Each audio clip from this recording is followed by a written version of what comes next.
For months now, I haven't enjoyed any sleeping. I realized that my entire life I never really enjoyed going into bed. I don't know if I did it because I was tired or bored or simply because that's what you do at nighttime, but with you, I'm excited to get into bed. I miss it so much. I miss having you waiting for me to come home.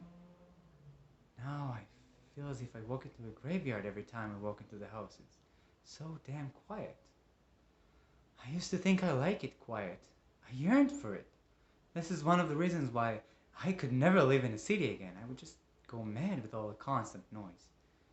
I hate it when other people think they can determine for me how noisy my own home is, or what time I'm allowed to go to sleep or wake up.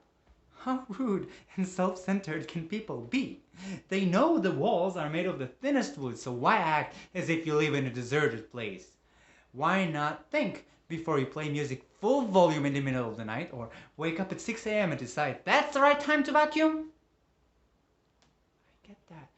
You never leave your home and you never have company, but why is it every time I walk into my bathroom, I have to hear the commercials from your goddamn radio? And why do they put noise clauses in leasing contracts if they have no intention to enforce them and rather have the sensitive guy to move out? Why do I have to move out if the neighbors are the one breaking the rules? I hate noise so much. I used to play in my mind with the thought of pretending to be one of those deaf mutes. I'd build me a little cabin somewhere with a dough I made and live there for the rest of my life. I'd build it right near the woods, but not right in them because I wanted to be sunny as hell all the time. And if one day I wanted to get married or something, I'd meet this beautiful girl that was also a deaf mute and we'd get married. She'd come live with me in my cabin, and if she wanted to say anything to me, she'd have to write it on a goddamn piece of paper just like everybody else. I hate noise so much. I never realized how fearful I am from the silence. Even the birds have left our home in Cornish for the winter.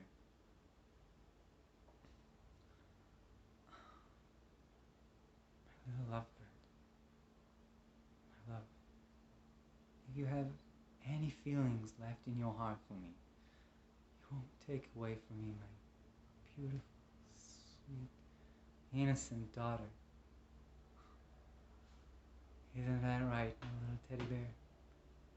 Yes, it is. Daddy's here. Daddy's here to take you home. Daddy's here to take you and Mommy back home. The other day I went to town to get the mail, and when I got into town and entered the diner, there were Mr. and Mrs. Wiggles. Mrs. Wiggles gained at least 5 pounds since the last time we saw her, just before our trip to New York. She also got a new haircut. Now her hair is just long enough to cover her fatty cheeks. When I entered the diner, she waved at me vigorously. "Where's the little angel of yours?" she asked. I told her Peggy's in New York. "I don't get it, so what are you doing here?" "Give him a break," Mr. Wiggles said.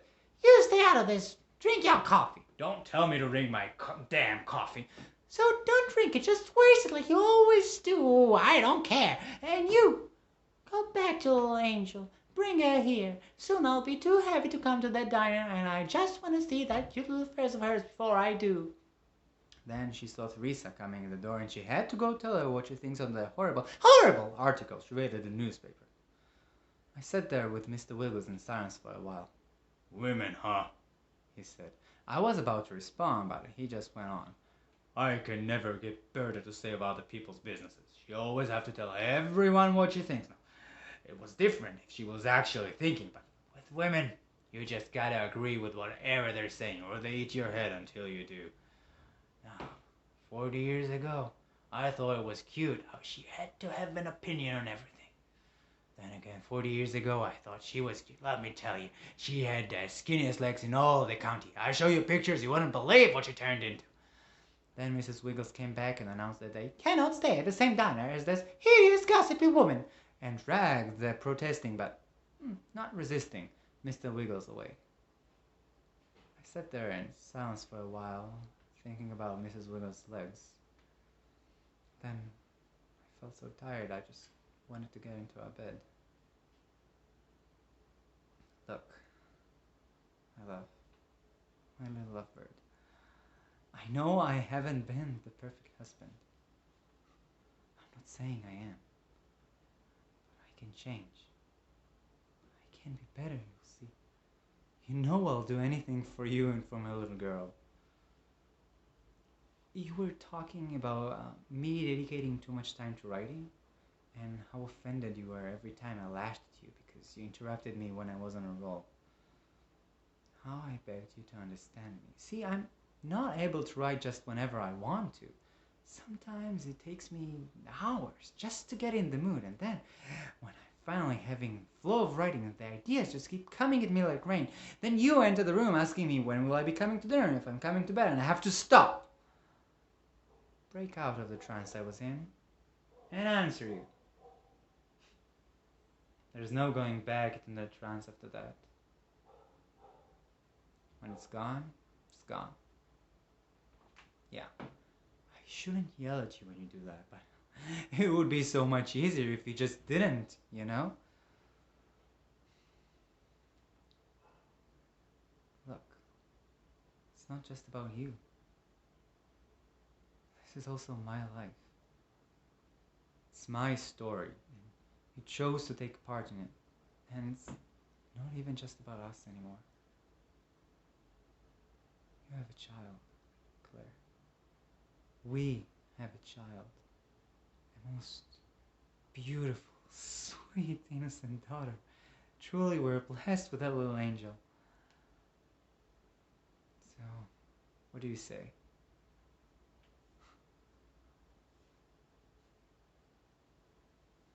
My love? Claire? Do you understand what I'm saying? My love? Are you even listening to me? Hello? You there, or am I just talking to the thin walls? Do you want to know why I yell? Do you? I can't hear myself speak. I can't hear myself speak. And when you get me angry, I yell. I love you, for Christ's sake. I care for you. And when you can't see that, my blood is boiling in my veins. Of course I yell. Really, Claire, don't be so selfish. Such a spoiled little girl, always running away from anything that's hard. Such a girl! You're killing me here. Don't take away my child. You don't deserve Peggy. She's such a pure little soul, and you want to torture her, ruin her, make her full of anger and resentment just like you are. You're killing her. Do you hate me that much, you full little bitch?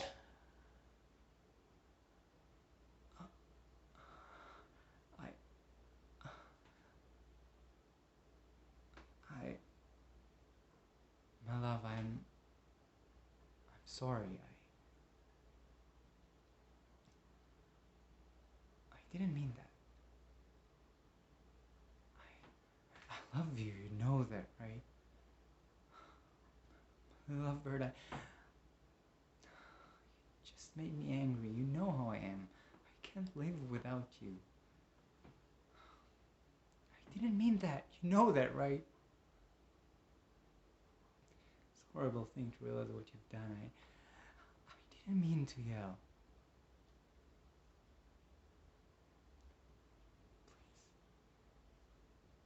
Please, forgive me. Forgive your poor, angry, pathetic husband. Please, just come home.